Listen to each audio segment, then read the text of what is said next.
adalah gembalaku, takkan kekurangan aku. Saudara-saudaraku terkasih, selamat pagi, salam jumpa lagi dalam Sabda Siap Saji Selasa 27 April 2021, pekan keempat Paskah. Mari kita berdoa dalam nama Bapa dan Putra dan Roh Kudus. Amin. Bapa yang penuh kasih, Engkau telah mengutus Yesus Putramu menjadi manusia. Ia telah mewartakan kabar gembira tentang keselamatan kami. Namun kami sering tuli tidak mau mendengarkannya, bahkan kami mengadili Yesus sebagai putra manusia dan ia disalibkan. Namun setelah ia disalibkan, ia bangkit dan memberikan kabar gembira tetap kepada kami untuk keselamatan kami. Kan dia adalah gembala. Maka berkatilah kami domba-dombanya agar kami mau mendengarkan gembala kami dan ikut apa yang dikehendakinya demi Kristus Putramu dan pengantara kami kini dan sepanjang masa. Amin. Tuhan bersamamu dan bersama rohmu. Inilah Injil Yesus Kristus menurut Yohanes, dimuliakanlah Tuhan. Pada hari raya pentahbisan Bait Allah di Yerusalem, ketika itu musim dingin, Yesus berjalan-jalan di Bait Allah di Serambi Salomo, dan orang-orang Yahudi mengelilingi dia dan berkata kepadanya, "Berapa lama lagi engkau membiarkan kami hidup dalam kebingungan? Jikalau engkau Mesias, katakanlah terus terang kepada kami." Yesus menjawab mereka, "Aku telah mengatakannya kepada kamu, tetapi kamu tidak percaya. Pekerjaan-pekerjaan yang kulakukan dalam nama Bapa-Ku itulah yang memberikan kesaksian tentang Aku. Tetapi kamu tidak percaya karena kamu tidak termasuk domba-domba-Ku. Domba-domba-Ku mendengarkan suara-Ku dan Aku mengenal mereka, dan mereka mengikut Aku. Aku memberikan hidup yang kekal kepada mereka, dan mereka pasti tidak akan binasa sampai selama-lamanya, dan seorang pun tidak akan merebut mereka dari tanganku. Bapa-Ku yang memberikan mereka kepadaku lebih besar daripada siapapun, dan seorang pun tidak dapat merebut mereka dari tangan Bapa. Aku dan Bapa adalah satu." Demikianlah Injil Tuhan, terpujilah Kristus. Saudaraku terkasih, kita bersyukur dan berterima kasih karena kita diundang oleh Tuhan untuk menjadi murid-murid Yesus. Apa kriteria menjadi murid Yesus? Sadar bahwa kita ada bersama dengan domba-domba lain. Kita diutus untuk mewartakan kabar gembira di bumi ini, bahwa hidup kita tidak sia-sia.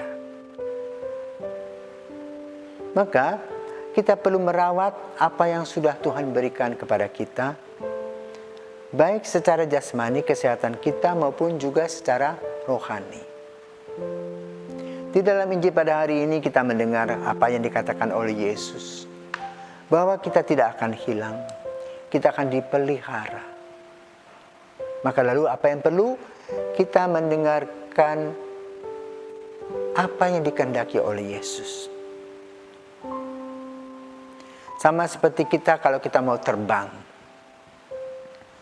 Begitu banyak penerbangan, jurusannya kemana, jamnya berapa, dan sebagainya. Kita diingatkan akan berita sekarang tidak mungkin diumumkan, tetapi ada yang tertulis lewat layar, bahwa pesawat ini akan terbang. Artinya kita harus siap untuk melihat kapan penerbangan itu dilakukan. Karena itu kita harus duduk dekat-dekat pintu untuk masuk ke pesawat. Kalau kita masih keluar berjalan-jalan jauh, ketika kita dipanggil kita tidak dengar, lalu kita bisa ditinggalkan.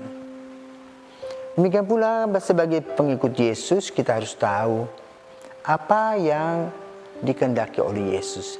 Yang dikehendaki Yesus dalam hidup kita adalah kebahagiaan. Nah, bagaimana kita mengisi kebahagiaan kita dalam hidup? Maka kita harus menggunakan akal budi kita. Karena itu kalau kita pergi ke gereja, kita selalu pada awal mulanya kita mengatakan dengan pikiran, perkataan, dan perbuatan. 3 hal ini yang perlu kita camkan di dalam hidup kita. Pikiran kita harus selalu konsen kepada Yesus, mendengarkan sabdanya. Perkataan kita pun juga harus sesuai dengan ajaran Yesus, yaitu hukum cinta kasih dan keadilan. Dan juga perlakuan kita kepada sesama harus terungkap di dalam kehidupan nyata, bukan hanya teori. Dan hal ini dilakukan bukan dalam hal besar, dalam hal-hal kecil. Mulai dengan mengatakan salam, selamat pagi, terima kasih. Lalu membantu apa yang bisa kita bantu untuk orang lain, punya inisiatif untuk itu. Para misionaris awal mengajarkan kita begitu banyak hal. Kebersihan. Ya. Maka mereka membuka klinik untuk kesehatan jasmani. Membuka sekolah supaya kita yang buta huruf bisa membaca. Juga mendirikan gereja di mana kita bisa berguyup dengan umat yang lain. Bersama-sama mendengarkan sabda Tuhan, merayakan Ekaristi. Lalu juga kita belajar bagaimana berdoa bersama-sama dan dilakukan di dalam rumah setiap hari. Inilah domba yang tahu tentang apa yang dikehendaki oleh gembalanya. Kan itu rumusan-rumusan yang Yesus berikan kepada kita perlu kita catat. Itulah saudaraku yang perlu sadar, bersyukur kepada Tuhan karena kita dipilih menjadi dombanya. Mendengarkan apa yang dikatakan gembala, aba-aba, berpikir, berkata, berbuat, mengikutinya dalam cinta kasih. Dan kita konsekuen, berani menghadapi. Jadi menjadi pengikut Yesus, menjadi domba Yesus, tidak hanya yang senang-senang saja, tetapi juga dalam kesulitan kita harus mencari solusi. Berusaha dengan menggunakan akal budi, lalu juga kita menyerahkan semuanya kepada Tuhan.